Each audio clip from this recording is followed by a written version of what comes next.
Hello! Well, of course I bought Johanna Basford's new colouring book, Magical Worlds. It was cheap enough on Amazon at the time. I thought I would flip through it and then colour in a picture or two, so let's get into it! Magical Worlds, an enchanted colouring adventure with shiny gold foil on the cover. It's the same size as most of her other books, although the previous one was a much smaller handbag size book called Small Victories. This one goes back to the regular large square size, and it's got the same paper that is used in previous books. It's fairly thick, it's a cream colour, and very smooth, so it's really good for coloured pencils and gel pens, but not so great for watercolours because it will buckle that paper pretty severely. I know this from experience.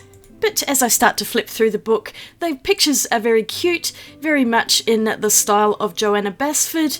I love the frogs on this page, they're so cute. And there's a combination of full-size illustrations and then smaller ones, like the pictures on the left here, which are quite good if you just want to colour one small little thing. The main reason I bought this book is that it has quite a few pictures of dragons. When I was watching another flip through, I saw that particular picture of the dragon and said, oh yes, I'm getting this book. These two pictures are so detailed, and I think I prefer pictures like these two, which are not quite as full on as the previous pages. I love that sun and moon design, but the one on the right is a bit too fiddly for me. I would consider sacrificing this page to colour the other design in here with alcohol markers, because they will soak through the page, and if you colour one side, the other side's going to be pretty much ruined. I think this particular book has a decent variety of pictures, so that there's probably something for everyone, although not all pictures are going to appeal to everyone, but that's fine, that's a usual thing with a colouring book. I will cherry pick my favourite designs and then leave the other ones. One day I would like to finish an entire colouring book though, but going by how many pictures are in these books, I'm not holding my breath on that one. I really do enjoy flipping through the Johanna Basford books. I do go back to the older books and look through them occasionally and pick out a design to colour. I like the owl, but once again I would not do the one on the right because I'd probably go insane trying to colour in all of those fiddly details, although I guess if you just did it over time it wouldn't be so bad, but I do get impatient with things that take forever like that. But aside from a few pages of repeating patterns, most of the pages have larger images, although of course I've gone and flipped to another one. With those potion bottles I would consider using sparkly gel pens. So I'd love to know in the comments, do you enjoy colouring in and colouring books, or do you think it's a waste of time and you don't bother with it? Either answer is fine, I'm not going to judge you for it. I personally have always been into colouring, and I'm so happy that it's become a really popular pastime for adults now, not just children. Look, more dragons! I was so happy to see those. And yes, I'm easily distracted. But Johanna Basford has definitely been a pioneer when it comes to illustrating colouring books that are designed for older people, and so I'm always happy to buy her books because of that reason. She has certainly built herself an empire, and now of course the market is absolutely saturated with colouring books for adults, although there's a lot of stuff out there which I don't consider to be very good, but someone like Johanna Basford has consistently put out good books with quality illustrations, and I also really like the paper that she uses in her books. I just really wish it would handle watercolour a lot better than it does, because I would do a lot more painting in her books in that case. I tend to just stick to gel pens and coloured pencils. It keeps the paper in better condition and it stops that nasty buckling, which I just really hate ruining the books. I love this little design. I almost chose that one to colour today, but you'll see I'm going to do something different. It's always so difficult to pick one when a book is brand new and I just want to colour half of the designs immediately. I'd love to know what you think of the book. Do you think it's a good one, or is it just something that you would pass on this time? If you're looking out for the book, I will put some links in the description below. I did buy mine off Amazon because it was quite cheap at the time. I think I paid 19 Australian dollars for it, which is quite reasonable. Bookshops usually sell it for $25 to $30, but shop around because places like Target, Big W and Kmart usually have this book in at some point, and normally around that $19 kind of price. I don't know what it's like for people overseas, so I'll put those Amazon links in for you anyway. Here are all of her books that she's done in the back, and that's everything for this book.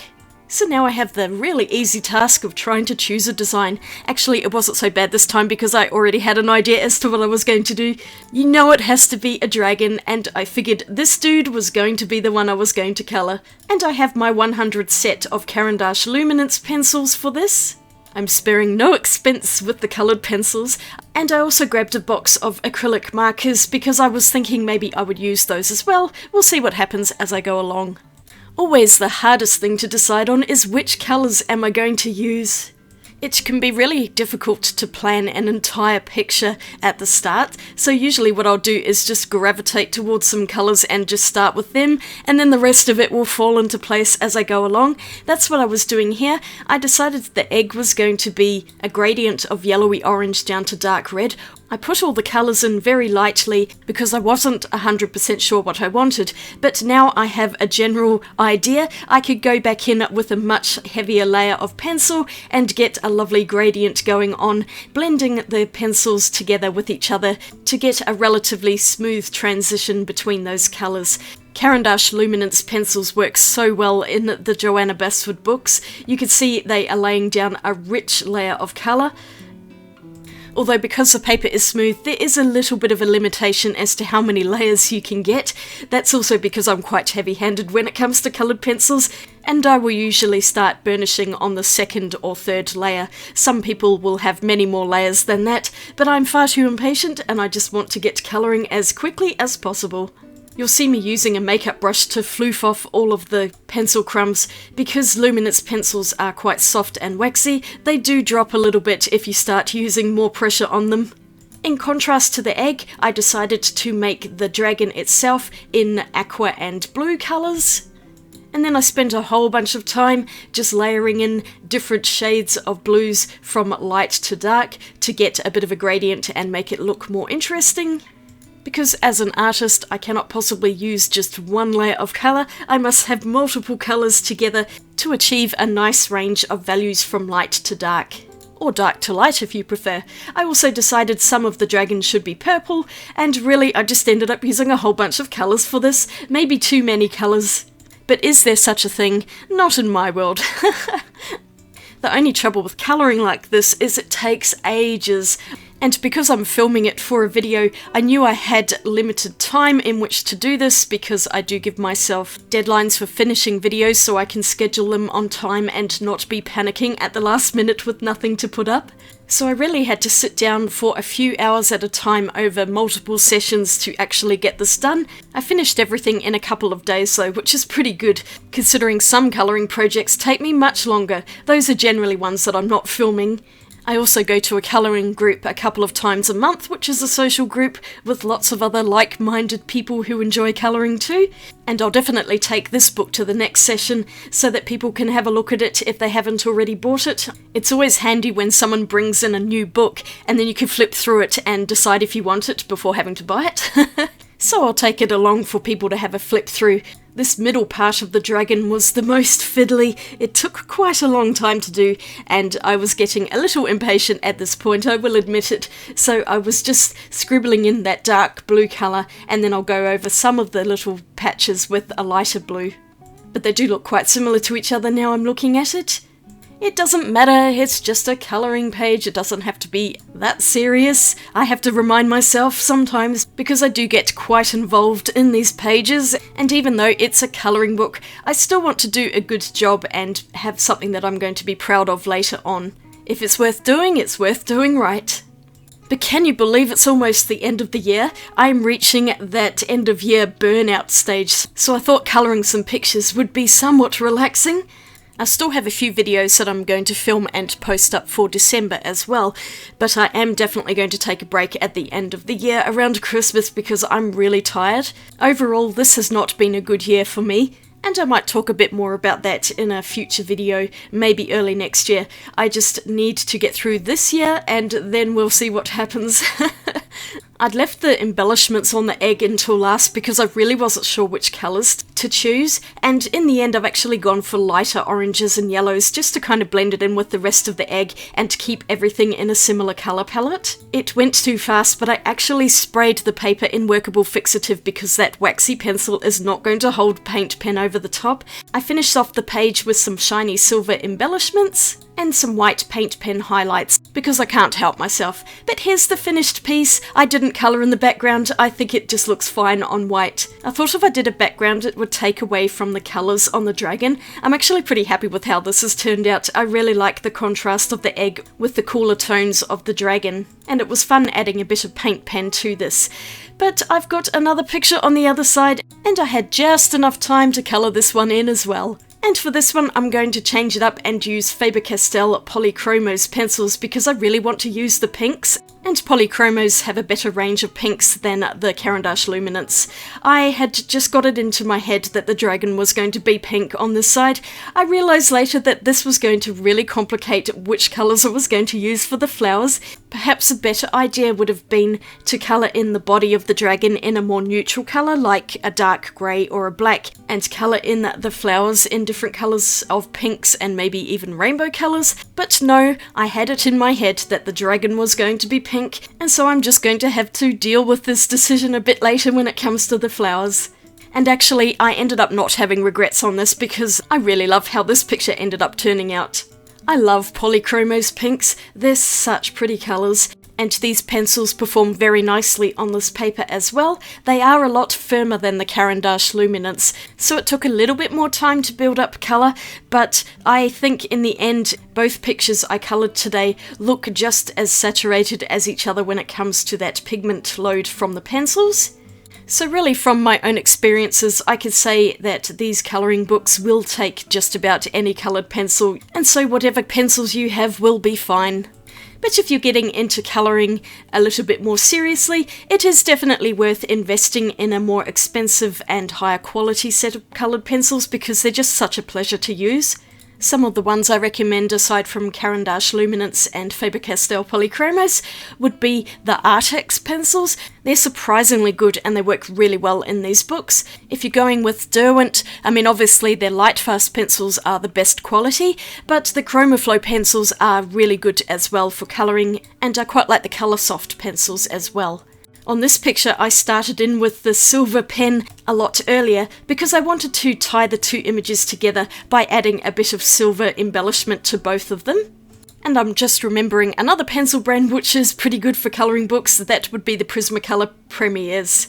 I can't believe I almost forgot that because I use Premiers a lot in my colouring books. I think as a really great all-rounder set for coloured pencils, the Polychromos are pretty hard to beat. They have a wide range of colours, up to 120. They're really easy to sharpen and they keep their points for quite a long time, and they're just a great pencil. I love using them every time I pull the box out, so I highly recommend them. Alright, I'm into the flowers and I decided that I wasn't going to go too far off the colour palette and I'm just going to have everything kind of in the same area. So I've got pinks, yellows, reds, oranges for the most part in this, and of course a few little green leaves just for a bit of contrast there. I also decided to have a bit of purple, which kind of matches in with the other drawing too. Now the lightest purple you see here, I think it's called Light Violet. It's actually been discontinued and it's the only pencil I have. I really wish they'd brought this pencil back because it is such a useful shade. All of the other purples in the Polychromos set are quite a lot darker. So I was really grateful to have this light violet colour just so I could have a nice light edge around the petals. It's such a shame it is no longer able to be bought open stock. But if you find it, do get it because they're not easy to come by these days. These flowers took ages to do, and I really wasn't putting that much thought into them. I was just trying to make sure that each flower was a different shade of red and orange compared to the one next to it.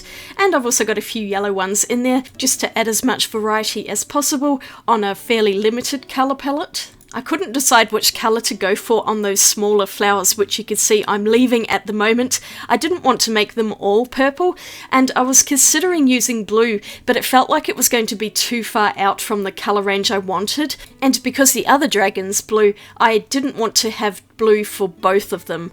Purple was okay because that was the colour that tied in both of them, but I wanted this one to be the pink dragon and the other to be the blue dragon. I have a tendency to overcomplicate things and overthink them as well, so I left anything that I couldn't decide on till the end because it's just best to do the easiest things first, and then the more difficult things will usually fall into place. And I actually ended up pulling out a few pencils from my Derwent Lightfast set because they have some really lovely dark plum colours, and I thought these would contrast nicely with the lighter colour pink that I had for the rest of the dragon without blending in too much and then you couldn't see them. So that's another piece of advice. You can use multiple sets of pencils together. It doesn't all have to be from the one set. This will give such a bigger range of colours to choose from. And for the wing, I just used the same colours that I had for the flowers to tie in the whole picture together. I'd had no idea what colour the wing should be, and so leaving it to the end I was able to make a decision easily just by going on the other colours in the picture that I already had. And here's the finished picture. I'm really happy with how this turned out. Even though the colours are quite close to each other, I think it works out nicely, and I'm happy I coloured in the dragon pink. That's what I really wanted, and I have no regrets for that. I also like the silver embellishments, it just makes it look a little bit shinier. And here are the two pictures together. I'm really happy with this page spread. I like both dragons, although I think the left one is slightly more my favourite. Which one do you prefer? Now, I was considering doing a background, but it was just too time consuming, and I didn't want to detract from the dragons themselves. So I've done a little bit of photoshopping. Here's what they look like on a black background. I actually prefer them on the white anyway, but let me know what you think. And that's everything I've gotten done today. I hope you enjoyed the flip through of this book. I really like it. I think it's worth $19. There are loads of pictures to colour in here, and I'm really happy with these dragon ones. Thank you so much for watching. I hope you enjoyed the colouring as well. If you did, I'd really appreciate a thumbs up, and you might want to click subscribe for more videos. Here's a couple of other colouring videos I've done in the past. I hope you're having a great day out there, and I'll see you all again in my next one. Swatch you later. Bye!